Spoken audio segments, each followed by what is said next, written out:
সবকিছু ফেলে পাকিস্তান আর্মির ভয়ে ভৌদর দিল আফগান তালেবান।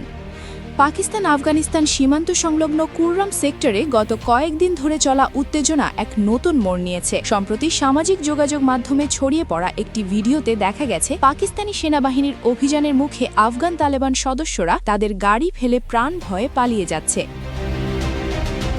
নিরাপত্তা সূত্রের বরাত দিয়ে জানানো হয়েছে, কুররাম সেক্টরে আফগান তালেবানের একটি সশস্ত্র দলকে পাকিস্তান সেনাবাহিনী আটকে দেয়। ভিডিওতে দেখা যায় একটি পাহাড়ি রাস্তায় তালেবান সদস্যদের বহনকারী একটি পিকআপ ভ্যান পাকিস্তানি বাহিনীর তীব্র আক্রমণের মুখে পড়ে। আক্রমণের শুরুতেই গাড়িটি নিয়ন্ত্রণ হারায় এবং ভেতর থেকে তালেবান সদস্যরা নেমে পাশের পাহাড়ের দিকে দৌড়ে পালিয়ে যেতে থাকে। এই অভিযানে তালেবান সদস্যদের লক্ষ্য করে ড্রোন বা VTOL প্রযুক্তির মাধ্যমে আক্রমণ চালানো হয়। এতে তালেবানদের ব্যবহৃত যানটি সম্পূর্ণ ধ্বংস হয়ে যায় এবং বেশ কয়েকজন সদস্য হতাহত হয়েছে বলে ধারণা করা হচ্ছে।